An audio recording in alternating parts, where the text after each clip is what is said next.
Okay, can everyone see me? Are they all right? Yeah. Not at the moment. No, I've put my camera on. We can now, thank you. Oh, you can. Oh, great. Well, thanks for your time, everyone. Just for those who don't know me, I spent many years working in social care as a social worker and in commissioning and the likes. And I'm currently coordinating a program of work called Developing Evidence Enriched Practice, and it's around building bridges between research and practice. And a really important thing around the developing evidence enriched practice is often evidence is just seen as research. You know, when people talk about evidence-based practice, they talk about research and how we must put research into practice. But the DEEP programme very strongly believes that there are all sorts of different types of evidence, and they all need to come together in like a mixing pot. And this presentation really is around evidence from practice, which is so important. And sometimes almost it gets hidden. It's not highlighted because it's not in a publication. And yet there are people all over Wales doing fantastic things. And really, what I've tried to do is pull together that. Firstly, I'd like to say, Wales is a great place for innovations, and I could go back 20 years. I know when I'm getting nervous now, so I know it's Iron Jones and Yvonne Apsitis. 20 years ago, they had an outcome-focused home care service called Daybreak. We could learn so much from that, and really, I felt really privileged to be able to talk to people, especially during lockdown, in various local authorities and in providers, to learn from them about how they are taking forward the outcome-focused approach. So particular thanks go to, I won't name them individually, but people in Gwynedd Council, in Monmouthshire County Council, Powys County Council, and in Flintshire County Council, and the lovely, and I will mention one person, because Kerry Llewellyn single-handedly really gave me lots of information from All Care down in Vale of Glamorgan. So that's it really. So what I wanted to do, I produced a report which I know Maria and Lucy are going to share. It's a bilingual report which has loads of evidence from these pioneers in practice, and I'd really encourage you to look at that rather than, what I'm going to share with you now are just some of the highlights. There are so many pearls of wisdom in that report that you can all see. So anyway, so should we go on to the first slide? So this is just the key findings. So it is this idea of thinking outside the box. And there are people all over Wales who are thinking outside the box, and it's just great to be. Obviously, it's great to be in Wales because we're quite relational, aren't we? And get to know each other. We can share ideas. The nice thing is when people are thinking outside the box in one part of Wales, it's quite a lot of that is quite transferable, because when they say putting evidence into practice, I know that the guy from the Wales Policy Institute said context is so important. But obviously in Wales, we've got quite a lot of shared context. So if it's working in Wales, it can, in one part of Wales, it's likely to work in other parts. So next slide, please. Okay, so I want to start with a poem. It's only a quick poem, but it's a T.S. Eliot's poem. And it's this thing, I think, over the years, I've seen home care, we've tried to micromanage it. And this poem from T.S. Eliot, they constantly try to escape from the darkness outside and within by dreaming of systems so perfect that no one will need to be good, but the man that is will shadow the man that pretends to be. And I think sometimes we basically don't trust home care. I've seen that in commissioning, and then so what we do is we tend to micromanage them, and I think that's really quite harmful, and it doesn't produce the best outcomes. And if you go on to the next slide, I'll illustrate this. So I want to start with a story from Gwynedd, because one of my highlights last year before lockdown was I spent some time in Porthmadog with some home care workers and Maelys and others, and we gathered some of their stories about called magic moments, practitioners' stories about home care. And they're quite self-effacing care workers, aren't they? They'd often think, oh, I don't know, I just do what I do, really. But it's full of magic, and we've been capturing some of these magic moments. One of the care workers there, she said, well, I suppose I have got a magic moment. She said, there's an old lady I go into, and I've noticed over the years she's got cross stitch on the wall and needle points. And anyway, one day my tabard was coming undone. And so I asked the old lady, I thought, would you lend me a needle and thread so I can mend my tabard, please? And the old lady said, oh, don't be daft. Hand it over to me and I'll repair it. And so the old lady fixed the tabard and then said, have any of your colleagues got anything that need mending? I'd love to do that. So it's a beautiful little story, isn't it? And it's an outcome-focused story. You can see what sort of benefit that was bringing to the person. But it was hidden. So next slide. please. And this is what I call, what the magic moments often illustrate, is what I call undercover kindness. There are lots of practitioners doing outcome-focused home care, but they don't use the jargon of outcomes home care. They just do the right thing by people at the right time. And sometimes it means they bend the care plans. They don't always follow the rules or the exact word, the detail of a care plan, because they know on this particular occasion something else is required. And yet they sometimes hide this. And I think, isn't that sad, where people are hiding outcome focused practice because it doesn't quite fit with the care plan? So next slide, please.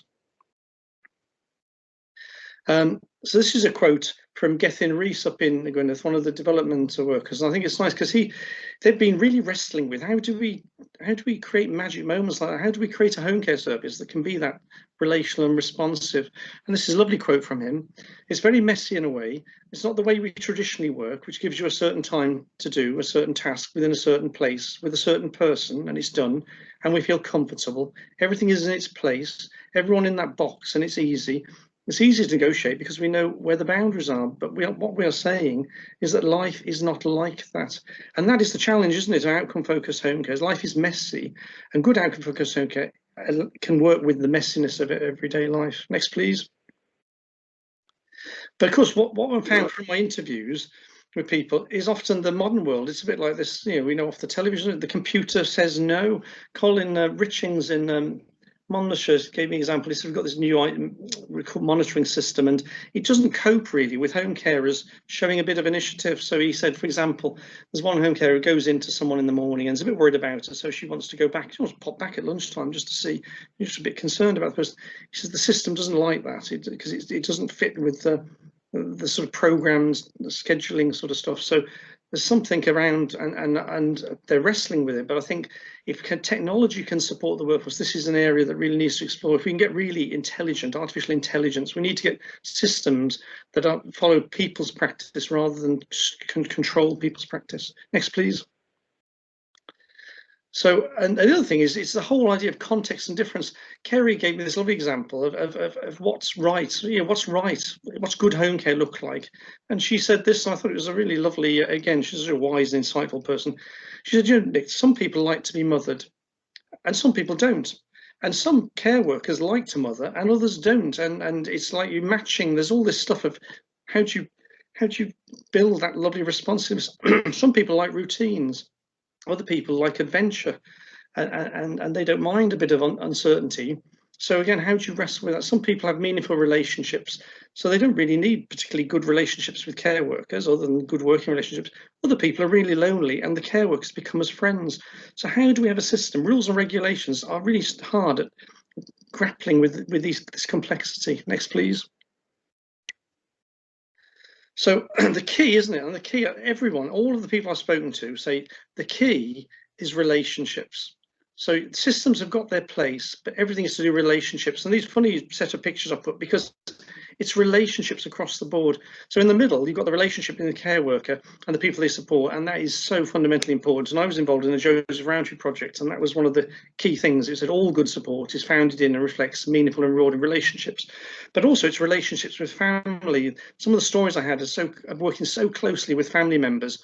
So they're not working with individuals, they're working with the individuals and their families, which is really important. And also then with the local community, because there's some lovely examples of that. But the other thing is the interprofessional working, so social workers actually getting to know what home care workers do and respectful relationships. And also I've got the little foot there because there's a real danger in all this of treading on toes. So if you get a flexible home care workers, it can upset social workers who feel a bit devalued. They think, well, you don't like my care plan. And so you need to bring them into the conversations and talk, or you get the finance manager who's doing his best to manage this. Says, how on earth are we going to control this? So there's lots of sensitivities, and there are lots of people with different perspectives and different stakes in this sector that we can't exclude. We've got to bring everybody together, and that's a challenge. But again, where it's working, they are. Gwynedd have worked really hard on this, and Monmouthshire likewise. I know Carmarthenshire, when they did the Fulfil Lives project, did similar. Next, please.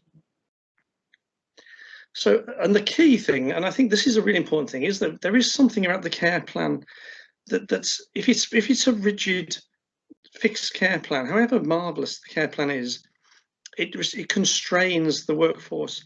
And there's a psychologist in the States called Barry Schwartz, and he looked at the work of care workers, and he said good care workers are like jazz musicians. He said they need some notes on a page, but they need to be able to dance around them according to the context. And I think there's a real challenge in care planning. How do we do care planning that actually allows the care workers to be jazz musicians? It doesn't throw, you know, the score out of the window and just give them a blank sheet, but it allows for that sort of interpretation. And that's a challenge, I think, for some social workers and commissioners. Next, please. So one of the key things is this concept of leadership. We've been doing some work with Social Care Wales on leadership, and sometimes you think it's this clever person at the top, isn't it, who's got all these great ideas and directs whatever, and directs what people do, or inspires other people, and there's a place for that. But what we've got a link with Cambridge University. They have a thing called Leadership for Learning program, and they say actually leadership is an activity, and it's something that everybody can do. It's basically where people show initiative by doing the right thing, but they need agency for that. They need agency, and which they say is more than autonomy, because autonomy is like I'll do what I like, but agency is very principled and focused. So it's principled, values-driven autonomy, if you know what I mean. So and it links to responsibility. So they have to take responsibility. You can have freedom, but you must have responsibility within that.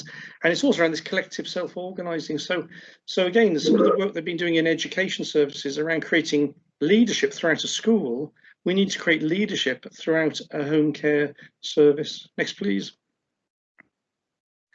Now, in terms of getting this self-organising, one of the things that's come out really strongly is we really do need to value the care workers. One of the things that always frustrates me is when I go around care workers and talk to them, they often almost invariably say, "Oh, I'm only a care worker."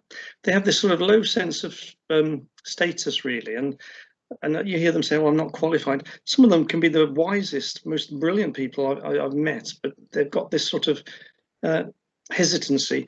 And again, Colin said to me in Monmouthshire, sometimes some of the lack of home care workers doing the right thing is because they don't have that self-worth. They think, well, I can't take the initiative because I'm not really. So there's something around really valuing the workforce and saying you are good, and your gut and intuitive feelings are important. Okay, that we do need the must-dos and whatever, the rules, but your intuitive, doing the right thing, go with your heart, really, go with your heart. And some of them are a bit worried about that because they think, well, I'm not qualified or whatever.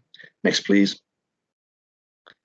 And the other thing that's come up really strongly is it comes down to risk, doesn't it? A lot of it comes down to risk. When you it's great, isn't it, when things go marvelously, when somebody shows a bit of initiative, but when things go wrong, and you see it in social work, things go wrong. If you don't have a system that supports it, you know, that's shared risk management and shared responsibility, then things start to fall apart. So this was a nice quote from Kerry, I think, because it shows you how this symbiotic relationship between commissioner and provider and sharing of risk. As a provider, I'm up for taking risks if needed in order to achieve outcomes, but I want to tell the commissioners what I've done, especially if anything worries me. They've consistently said, we will support you. And this means a lot to me. So I think that is really important. And trust is going to be at the heart of all this, isn't it? I think it's been mentioned earlier today, but trust is so important. The other thing is around affirming people with their autonomy. This was in Monmouthshire, another lovely quote, I thought. She sometimes asks me whether a particular course of action is right. Sometimes I say no and give her some pointers. She may go away and do something different. Or she may come back to me and say, look, I think I was right because, and I say, well, that's fine. Let's go with that. So it's this lovely negotiated, you know, let's talk. If you're doing something a bit not certain, let's talk. You know, you might be right, I might be wrong, but it's sharing the responsibility, so fundamentally important. Next, please. And going back again to this flexibility, because if you want staff to do the right thing, you've got to have flexible care and support planning. Now, the way they've dealt with this in Monmouthshire, they've developed an approach to care planning where they do say these are the daily essentials, you must do these every day and they're really important. And then they say, well, these are weekly essentials, we're not going to sort of prescribe that you have to do these every Tuesday at 10 o'clock, you know, but these are things that should be done in the course of a week.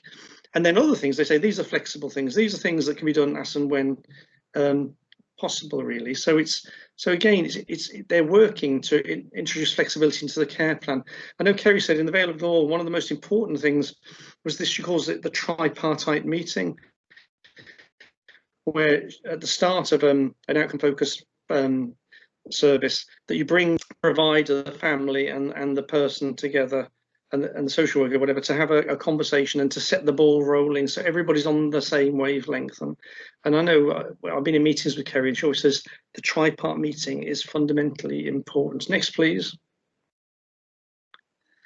The other thing is when you support self-organisation, you think it's great. I don't know if you all saw that Ban the Boss programme with Paul Thomas about the bin men in Blaenau Gwent, where basically they took away all the managers and said, you get on and sort it, you don't really need the managers. And there was some of it worked, but it was a bit chaotic. And so people do need support with self-organising. And again, a nice quote from Colin here. It's interesting when you give a lot of autonomy and discretion to people, they generally, utilise it superbly well, but there are skills that are honed over years of negotiation, tact and diplomacy, and some of those were missing in less experienced team members. So there are you're going to have to manage some of the dynamics in a self-organising team, because people aren't just going around like robots following, robo-carer, following the set instructions. They're going to have to tussle and negotiate, and some people say, well, I'm not doing that. Why are you doing that? I couldn't do that. And so you've got to have some kind of system that actually allows for the team to sort of reflect, and also where they're sparking a bit against each other, because people will come with different ways of doing things. So there's something around investing in team development, not just training. Sometimes, we give care staff lots of training, but do we actually teach them how to work together as a team? And I think there's something around teamwork here. Next, please. So just a little story, and this, I love the stories because they're always the best, aren't they? And tell me if I'm running out of time, but this is from Vale of Glamorgan. And again, it's this challenge really, because a lot of the commissioners, we say, we really want outcome focused practice. We really want outcome focused practice. So providers set off and they go off doing things, but then they start to do things which sort of upset the commissioners really. So here's a nice story really from Vale of Glamorgan. So it was one of the cases in the outcomes pilot there was somebody, a younger person with MS, and when they had the what matters conversation with this person, what really mattered to this person was she felt really guilty because her husband was going out to work and he had to iron his own shirts.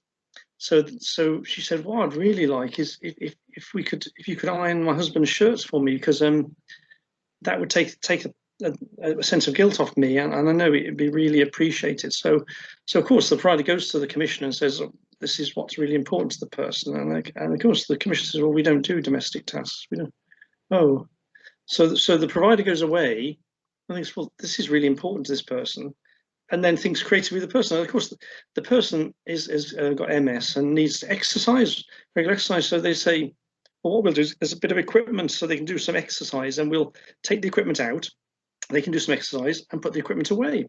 So they go back to the commissioner and say, we're going to do this. And the commissioner says, yeah, that's great, that's outcome focused. And then they say, oh, and while they're on the exercise bike, whatever, we'll do the ironing, because we're there for 20 minutes anyway. So, but it's a lovely example, isn't it, of a creative home care provider, but wrestling with this, we want outcomes, but we only do certain tasks. And I think there's a real challenge, because this story goes on, the person ended up not needing care at all. So it wasn't creating any kind of dependency. It was a little thing that really mattered at the time. And when well done, it all led to enhanced well-being for the person, who then got better and didn't need the care. So that's a real challenge, isn't it, for commissioners? It's a bit like direct payments. I hear a lot of people say, oh, direct payments are great, but they come with so many strings attached. And you've got to cut the strings, really. You've got to, next, please. So, and it fits with this Heath Robinson cartoon. Sometimes we haven't got much money, and we are worried about spending money on things that seem frivolous or not eligible. But sometimes spending a little money on those things can save bigger money, if you know what I mean. So this is an example of Heath Robinson cartoons. You've got an invading army coming in from the sea, and of course they haven't got much money to fend off the army. So they put all of the holidaymakers on wooden stilts so that it looks like they're in shallow water. So of course then all the people, the soldiers, jump out the boats to land, and they all drown because they all go down. But it's basically all just a few wooden sticks really that sort of stop the army defeating. And I think there's something of this Heath Robinson principle in outcome focused home care. You've got to trust the providers to show a bit of initiative, and if it looks like they're doing something that seems a bit luxurious, trust them not to, because it can actually save in the long term. It's a really important challenge, I think. Next, please. So another story, this is another thing around outcomes, because everyone loves logic models, don't they? The idea that you predetermine outcomes and you set them and you have all your milestones and everything to get to them. Well, we had a lovely story from Gwyneth, from the home care workers who've got a bit of agency. And they thought creatively around their lunchtime calls, and they gathered people together. Instead of doing individual lunchtime calls, they gathered them together and took them down to a community activity in the village. And there was a 90-year-old there and a 70-year-old, and it turned out that the 90-year-old person used to babysit for the 70-year-old person, and they had this amazing conversation and rekindled friendship after 70 years. And that was a wonderful outcome from that little piece of outcome-focused home care, but it featured nowhere on a care plan. You know, it's set in advance, this person must be reconnected with somebody they knew 70 years ago. You wouldn't have got that, really, and a social worker would have been very clever to predict that. But that's a nice thing, that not outcomes can't always be predetermined. So that's another thing. When we write all the outcomes in the care plan, sometimes care workers will create their own outcomes, or things will emerge, and that's a really important thing. So it's not all about distance traveled on set outcomes. Okay, next, please. That's what I was just saying that, really. So let's see, outcome-focused home care can be the tales of the unexpected. The other thing, and this goes back to research, really, and it came out from the story. Oh, no, next slide, please. Is when we talk about outcomes, often people think about change outcomes, and it comes from health and rehabilitation, and there's a real place for change outcomes, like a person can walk independently or transfer independently. All of that's really good. But actually, all of the research on home care says a lot of home care isn't about improvement at all. It's about stopping people going backwards. It's keeping people with a reasonable quality of life, what they call maintenance outcomes. And really, a good home care service keeps people standing still. That's really good. It's not to be, because without the home care support, they'd go downhill very quickly. And the other thing is, the research says about home care, one of the most important outcomes for the people supported by home care is the way the home carers make them feel.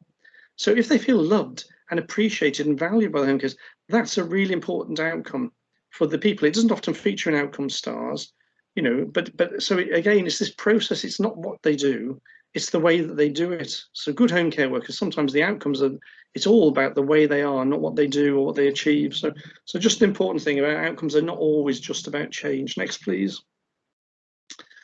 The other thing that's come out from the interviews, and also the work I did with Social Care Wales and Gwent Regional Partnership, is some outcomes can take a long time. So, and this is a challenge, because some people say, oh, we'll give you flexibility within a week.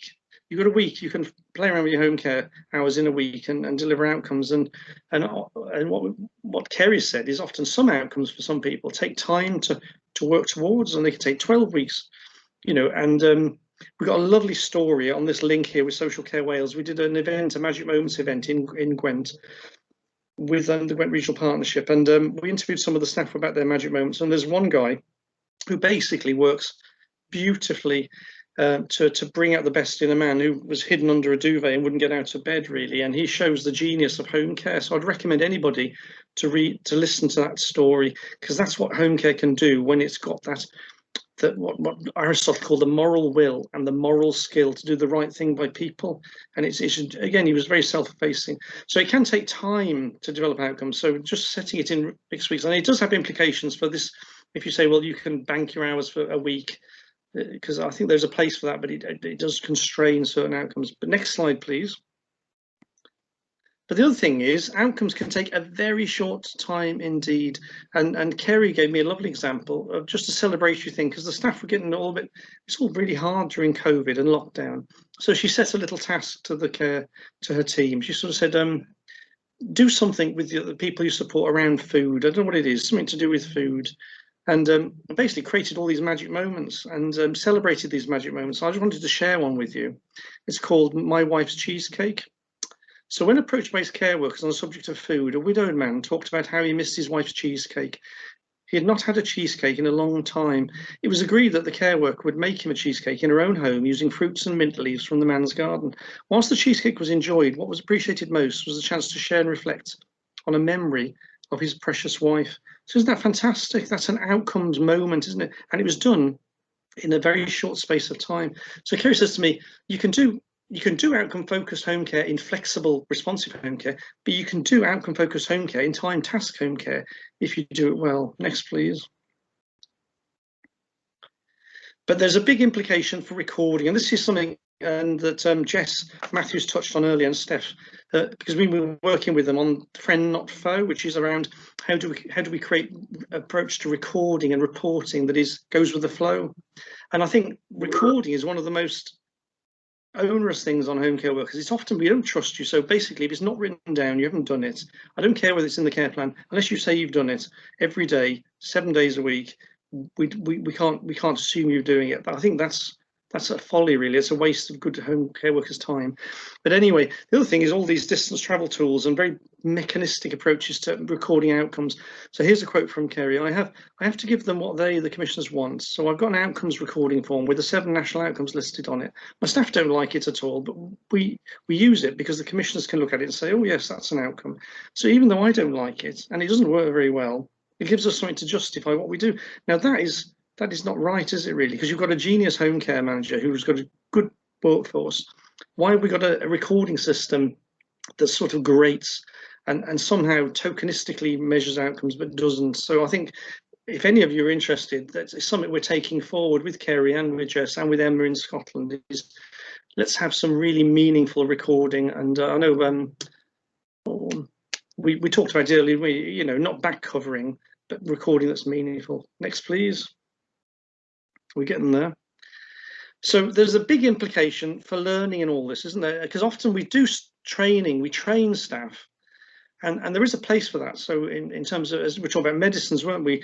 Training in medical is really important, and it is something that can be done very specifically, and it's a very sort of you can compartmentalize that. This is how to get somebody out of it. This is how to transfer. This is how to administer or prompt a medication. But actually, what we're finding is that the best learning, and it doesn't matter whether it's a team of home care workers or social workers or teachers in a school, it's around collective learning. And it starts with respecting people's own knowledge, and it's building on their own experiences. And the Magic Moments workshops we do are like that. So we start with people's own knowledge and their experiences, and we celebrate that in an appreciative inquiry sort of approach, and then get people to reflect what's going on in that. What's going on in that? Why is that a magic moment? And is anybody unhappy about that? Is anyone worried about? And then you create all this what we call dialogue learning, where people are talking and thinking together, grounded, and all they're learning, they're not being trained, but they're learning through talking together about their work. And it is so important. And often training is imposed, and it's really interesting. You see it with Donald Trump supporters in the States. You think, the more evidence you think, why do they support Donald Trump? And you think, I'll tell them how terrible Donald Trump is, and they get more and more resistance. And the educationists say that's because people have this thing called cognitive dissonance. So it's where when you have a worldview, you see things in a particular way. When somebody tries to impose something on that, it's a threat, and the natural reaction is to be defensive.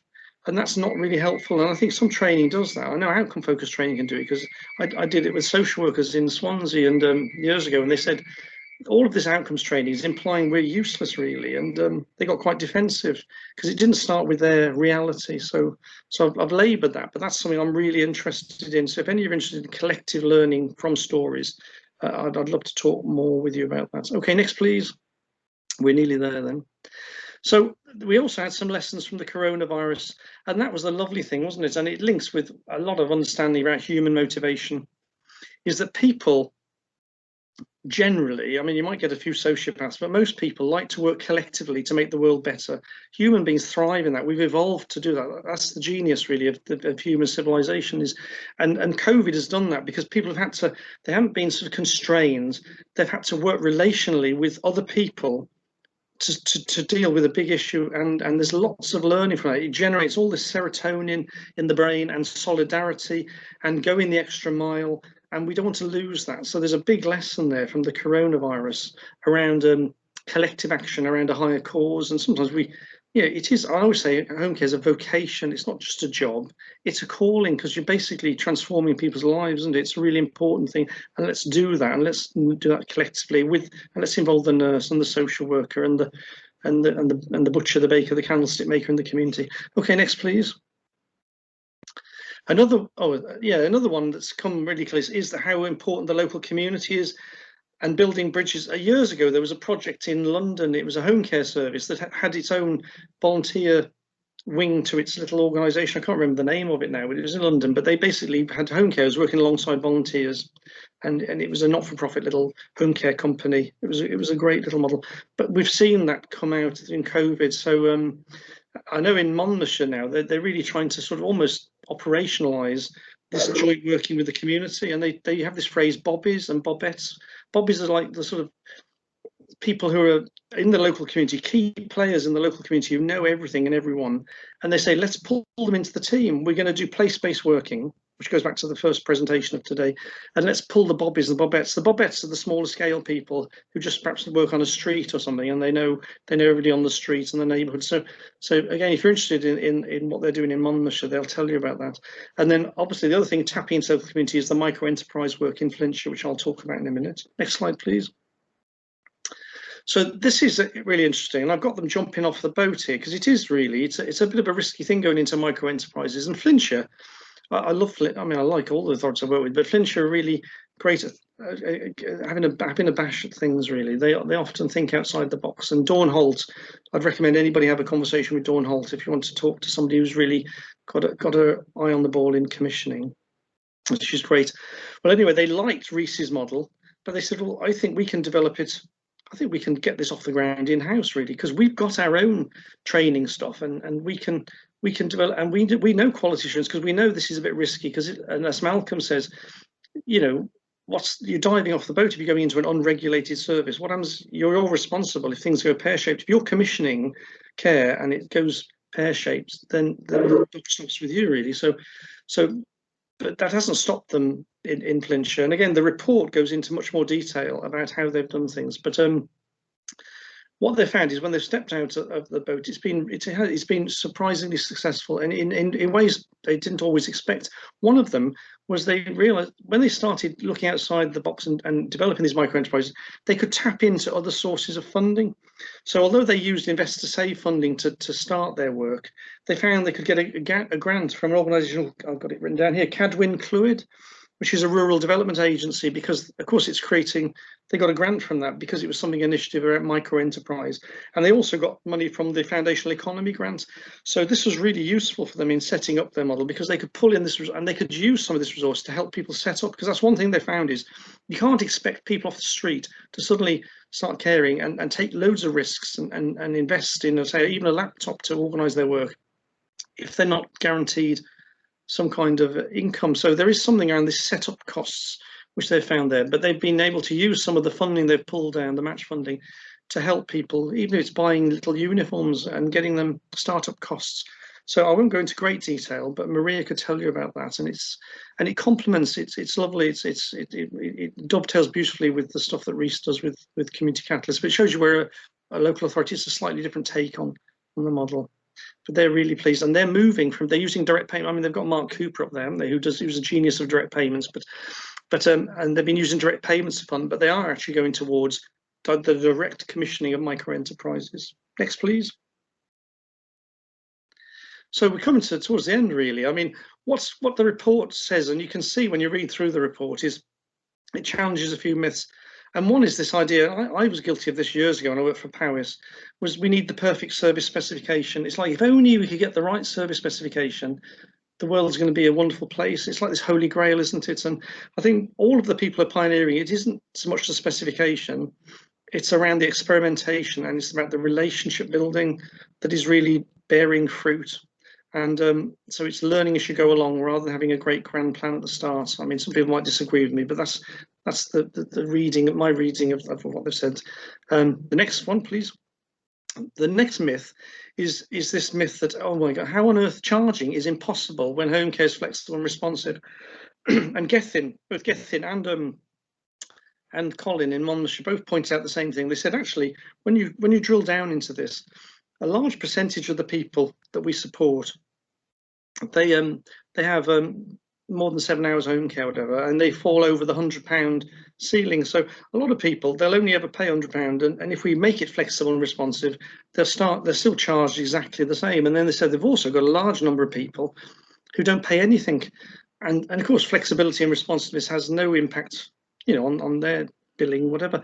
There are this small number of people in between who pay, I know, in principle, I suppose, between £1 and £99, and both Gethin and Colin said, what we need for those people, we don't say, oh, because of these people, because we can't guarantee a set charge every week. We must we'll bin the whole idea. They said you need that intelligent conversation and say, well, if you want a flexible responsive service, we think you probably need between 7 and 9 hours, and the bill will vary accordingly, and people are charged accordingly, and they feel that that's quite a reasonable and sensible conversation to have with people. So it's a bit of a myth, this idea that you can't do flexible and responsive home care because of the charging policy. And I think is that next one's last slide? Yeah, just final words really. What's come out really closely, I mean, is the care. It's the care and attention. It is going back to Aristotle, is that moral will and the moral skill of people like Malis Smith at a senior level, and others, and managers and Kerry, but also the practitioners. It's this motivation to do the right thing by people. And I'm reminded of a quote by Greg Boyle, as one of my heroes, who was with gang members in Los Angeles, and he says, only the soul that ventilates the world with tenderness has any chance of changing the world. And there's loads of examples. It's full of tenderness, these case study files you'll see. And then the last one, I love this quote this was in Colin, about one of the workers. She's like a walking angel. She's so caring, but it extends to everything she does. So in every conversation I have with her as a manager, you feel like she's looking after you. Isn't that lovely? That's Colin's about one of his team members who sort of looks after him, although he's supposed to be looking after her. So that's it really. That's my summary. But do look at the report, because there's more findings in that, and it's translated into Welsh as well. Thank you. Diolch yn fawr iawn, Nick. Thank you very much. That was very interesting as always.